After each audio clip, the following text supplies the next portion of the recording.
Halo adik-adik semuanya, kembali lagi ya kita akan bahas soal-soal UTBK. Ini pengetahuan kuantitatif, gimana caranya kita membandingkan pecahan adik-adik ya. Gimana sih caranya kalau angkanya besar ya? Ini contoh yang nomor 1. Ini gampang sekali sih sebenarnya adik-adik ya, karena yang kita bandingkan itu mirip ya, ribu juga, tapi ada ujung 3. Itu enggak apa-apa ya, kita abaikan aja dulu gitu ya.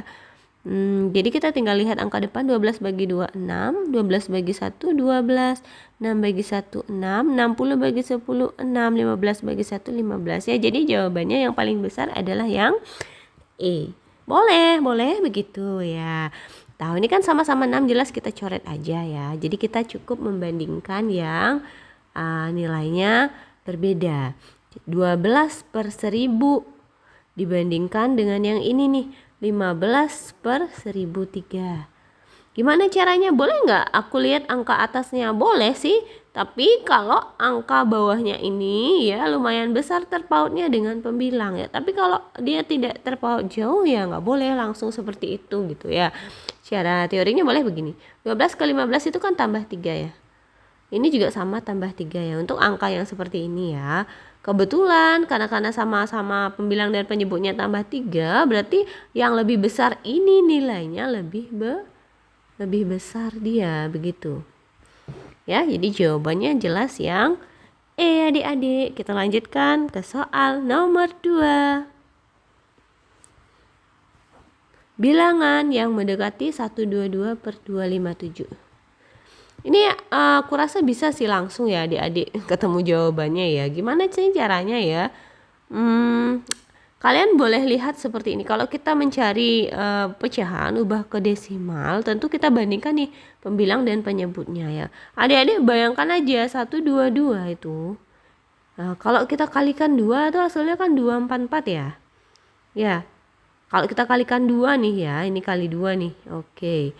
Nah, berarti 122 per 244 itu adalah 1 per 2 atau setengah 0,5. Sedangkan pembagi yang di sini lebih besar dari 244. Pembagi lebih besar ya, ingat ya kalau pembagi lebih besar, adik-adik ini harus pakem ini ya. Pembaginya lebih besar. Makin besar pembagi, maka nilai pecahannya akan makin kecil. Oke, mengecil ya. Artinya gimana? Kalau tadi ini hasilnya setengah atau 0,5, berarti sekarang ya yang 122 per 257 ini kuranglah dari 0,5 berarti dia ya. Sedangkan opsi yang lain ini lebih dari 0,5, sehingga 0,5 adalah pecahan bentuk desimal dari pecahan ini yang paling mendekati gitu ya. Oke, mudah-mudahan bisa adik-adik. Kita lanjutkan ke soal nomor 3. Bilangan yang nilainya lebih dari 14 per 90. Ya ini sih angkanya masih oke ya. Gampang, ini kelihatan sekali ya. Jawabannya kelihatan sekali. Coba deh adik-adik cek. Sekarang kita cek dulu 14 per 90. Kalau opsi yang A ini di sini 7 per 45. Dari 14 ke 7 kan dibagi 2 ya. Ini juga dibagi 2. Hasilnya sama tuh, 14 bagi 2 7. 90 bagi 2 45. Jadi ini yang A adalah bentuk lainnya dari 14 per 90. Jadi ini salah ya. Yang kita cari itu yang lebih dari, bukan bentuk lainnya gitu ya. Sedangkan opsi yang B 7 per 50. Yang kita cari yang lebih ya. Kalau tadi kita punya dibagi 45, sekarang dibagi 40, hasilnya mengecil dong. Makin banyak pembagi tuh, makin banyak yang bagi, hasilnya makin kecil, bukan makin besar. Kita perlu yang lebih besar. Jadi ini salah. Oke, kita cek yang C. 14 per 100. Ini juga sama yang B ya. Apa sih bedanya 7 per 50 dengan 14 per 100? Sama kan ya? Coba 7 kali 2 hasilnya 14. 50 kali 2 hasilnya 100. Jadi ini sama aja, sama-sama salah berarti. Oke, kita cek yang D. 28 per 188. Oke, sekarang kita cek nih soal yang kita punya 14 per 90. Biar bandingkan dengan angka 28, berarti ini kali 2 gitu ya. kita lihat deh penyebutnya, pembilangnya gitu ya. Oh, ada angka 28 nih. 28 itu kelipatan dari 14. Jadi kali 2 kali 2. 14 kali 2 28, 90 kali 2 180. Wah, jadi kita tuh pecahan ini bentuk lainnya 28 per 180. Kita bandingkan nih sekarang mana yang lebih besar. Ingat, pembaginya makin kecil, nilainya makin besar. 28 per 180 lebih besar. Jadi ininya lebih kecil, ini kecil. Ya, karena yang membagi banyak gitu ya. Jadi yang lebih besar yang mana? Yang kenapa? Pembaginya kurang dari 180, ya kan? Ini 180 loh pembaginya ya. Saya tandai merah ini. Oke.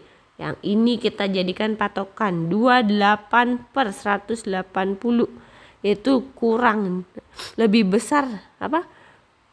Yang mana yang lebih besar jadinya? Yang kita punya 180 pembaginya, yang kita perlukan yang lebih dari. Oke, ini berarti yang lebih dari karena pembaginya lebih kecil. Ya adik-adik ya. Adik-adik kita lanjutkan ke soal nomor 4 ya. 50%. 50% ini kan setengah ya. Kalikan dengan 44 per 67. Oke. Oke, berapa? 44 bagi 2 itu 22. Ya, jadi kita punya 22 per 67 pecahannya yang kita punya, jadikan patokan. Yang manakah yang lebih dari 22 per 67 sekarang? Oke, ini kan sama aja ya, 22 per 67. Yang diminta yang lebih ya. Sedangkan ini 21 per 67. Ya, oke, 21 per 67 bandingkan dengan 22 per 67, otomatis ini lebih kecil ya 21-nya ya. Yang diminta yang lebih dari. Ini salah juga, ini salah, deng dong. Oke, sekarang 44 per 134.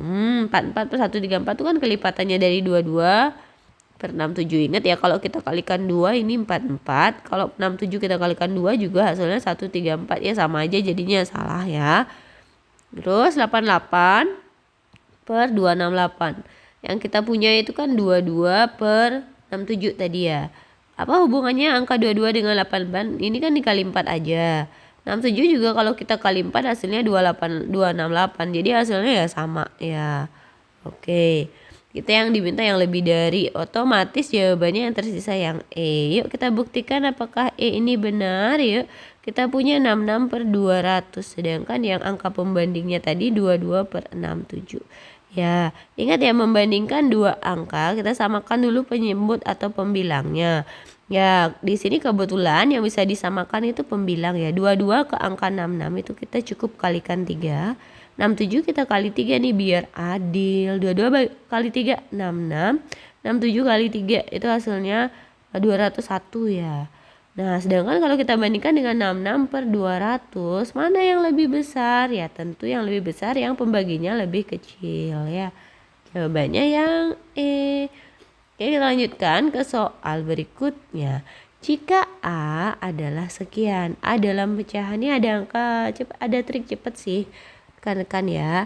Coba, dia berulang setiap 4 angka, jadi lihat angka 99-nya berulang 4 kali. Itu aja sih triknya. Kita lanjut. Oke ya, udah step terakhir PR ya. Silakan dikerjakan, hanya satu PR. Silakan di kolom komentar kerjakan dengan cara cepat. Terima kasih.